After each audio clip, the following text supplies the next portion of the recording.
Hello guys, എല്ലാവർക്കും എൻ്റെ വീഡിയോയിലേക്ക് ഒരിക്കൽ കൂടി സ്വാഗതം. ഇന്ന് ഞാൻ കണ്ട സെറ്റ് സാരിയൊക്കെ എടുത്ത് ഇങ്ങനെ ഒരു പോകാൻ വേണ്ടി റെഡിയായിട്ട് നിൽക്കുവാണ് ഗൈസ്. അടുത്ത ഓണം കൂടാൻ എനിക്ക് ഈ വർഷം 5 ഓണമുണ്ട്. അതിനകത്ത് ഞാൻ 2 ഓണം ഓൾറെഡി കഴിഞ്ഞു, ഇനി 3 ഓണം ബാക്കി കിടക്കുവാണ് ഗൈസ്. ഇന്ന് ഞങ്ങളുടെ ഫ്രണ്ട്സും ഫാമിലിയും ഒക്കെ കൂടി ഒരു 10 ഫാമിലി ഗെറ്റ് ടുഗദർ ആയിട്ട് നടത്തുന്ന ഒരു ഓണം സദ്യ നടക്കുന്നുണ്ട്. അത് ഷിക്മാങ്കോവിലാണ്. എൻ്റെ ഫ്രണ്ട് ഗീതയുടെ വീട്ടിലാണ് ഓണാഘോഷം നടത്തുന്നത്. അപ്പം ഞങ്ങൾ അതിനായിട്ട് ഇങ്ങനെ പോകാൻ റെഡിയായിട്ട് നിൽക്കുവാണ്. പപ്പയും പിള്ളേരൊക്കെ ഇങ്ങനെ വണ്ടിയെ കയറി ഞാനിങ്ങനെ എന്നെ കാത്തിരിക്കുവാണ് അവർ. അപ്പം ഞങ്ങൾ പോട്ട്ലക്കാണ് ഗൈസ് ഉണ്ടാക്കുന്നത്. അപ്പം എന്നെ ഏൽപ്പിച്ചിരിക്കുന്നത് അവർ അച്ചാറായിരുന്നു. അപ്പം ഞാൻ സത്യം പറഞ്ഞ നാരങ്ങ അച്ചാർ കടയിൽ നിന്ന് വാങ്ങിച്ച അച്ചാറാണിത്. വാങ്ങിച്ചാൽ മതിയെന്ന് ഗീത പറഞ്ഞത് കൊണ്ടാണ് ഞാൻ അച്ചാറിടാതെ വാങ്ങിച്ചത്.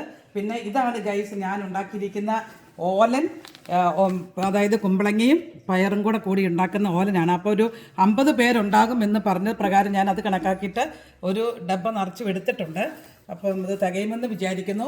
അപ്പം ഞാൻ ബാക്കി വീഡിയോ സമയം കിട്ടുവാണെങ്കിൽ അവിടെ ചെല്ലുമ്പോൾ പിടിക്കുന്നതായിരിക്കും.